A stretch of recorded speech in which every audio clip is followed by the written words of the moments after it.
Once upon a time, there were 3 brave princes who lived with their stepsister in a grand but quiet palace.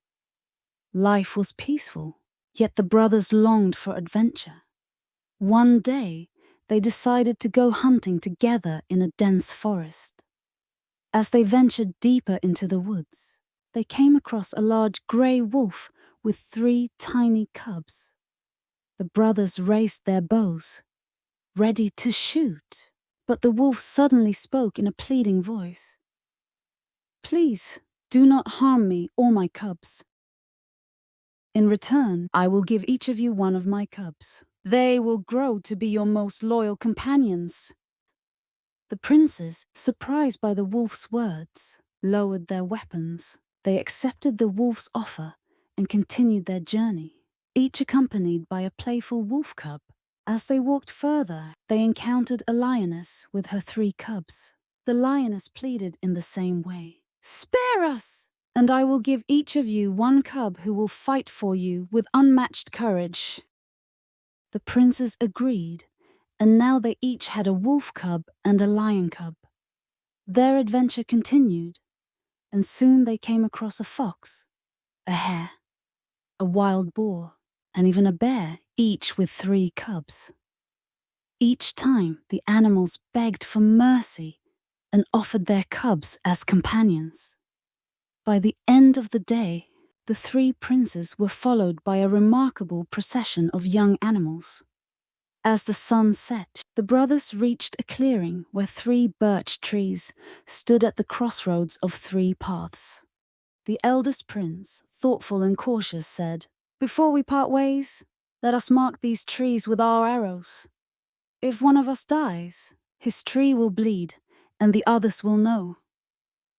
The other brothers agreed, and they marked the trees. Then they turned to their stepsister and asked, "Which path will you take?" She chose to go with the eldest prince. The eldest prince and his stepsister soon came upon a grand castle. However, it had been overrun by a band of robbers. The prince approached the castle boldly and knocked on the door. As the door creaked open, his loyal animals rushed inside, attacking the robbers. They defeated all but one, who pretended to be dead. Believing all the robbers were gone, the prince and his stepsister moved into the castle. The next morning, the prince went hunting and warned his stepsister, "You may explore the castle, but do not open the door to the room where the robbers' bodies lie." Curiosity got the better of her, and she opened the forbidden door. To her horror, the surviving robber sat up and whispered, "Do not be afraid. I will not harm you. If you help me, I will make you happy. Tie your brother's thumbs to test his strength, and call me if he cannot escape." When her brother returned, she pretended it was a harmless game. She tied his thumbs with a silk cord, but he broke free easily. The robber advised her to use a stronger cord the next day. And though the prince struggled, he broke free again. On the 3rd day, she used the strongest cord yet, and this time, the prince could not escape. He called out to her, "Sister, I cannot break free. Come and untie me." Instead, she called for the robber, who entered with a knife, ready to kill the prince. Before the robber could act, the prince made one last request. "Allow me to blow my hunting horn 3 times, once here, once on the stairs, and once in the courtyard." Thinking it harmless, the robber agreed. The prince blew the horn loudly, and the sound reached his loyal animals. They rushed to his aid, attacking the robber and tearing him apart. The prince turned to his stepsister, his face filled with sorrow and anger. "I will not take your life," he said, "but I cannot forgive you. You must stay here alone. Fill this bowl with tears of true regret, and only then will I return." He chained her to the room and left with his animals. As he traveled, the prince stopped at an inn where the air was heavy with sadness. He asked the innkeeper, "Why is everyone so sorrowful?" The innkeeper replied, "Our beloved princess is to be sacrificed today to a terrible 9-headed dragon. No one has been able to defeat it." The prince stood tall and said, "I will save her." He went to the coast where the dragon was expected. Soon the monstrous creature appeared, its 9 heads towering above the waves. The prince's fox leapt forward, splashing salt water into the dragon's eyes. The other animals joined in, blinding the beast completely. Taking advantage of the moment, the prince charged with his sword and, after a fierce battle, struck down the dragon. The princess thanked the brave prince for saving her and invited him to accompany her to her father's grand palace. The king, overjoyed by the prince's heroic deed, rewarded him generously by giving him half of the kingdom. He also allowed the prince to marry his beloved daughter. The kingdom celebrated their marriage with grand festivities, and the couple seemed destined for happiness. One evening, not long after their wedding, the prince decided to take a walk in the forest. He was accompanied by his faithful animals, a strong bear, a cunning fox, and a swift deer. As night fell, the forest became darker, and the prince realized he had lost his way. The once familiar paths were now hidden in shadows. Suddenly, in the distance, he noticed the warm glow of a fire flickering between the trees. Hoping to find help, he followed the light and came across an old woman. She was bent over, raking sticks and dried leaves into the flames of a small fire in the middle of a clearing. Feeling tired and unable to find his way back, the prince asked the old woman if he could rest by her fire for the night. She smiled and agreed, but her gaze lingered nervously on the animals. "I'm afraid of your animals," she said in a soft voice. "May I touch them with my stick so I will not fear them?" The prince, kind-hearted and unsuspecting, agreed to her request. But as soon as she stretched out her staff and touched the animals, they froze, turning into cold, lifeless stone. Before the prince could react, the old woman touched him with the stick, and he too turned to stone. The fire that crackled on, its warm glow, casting eerie shadows on the frozen figures.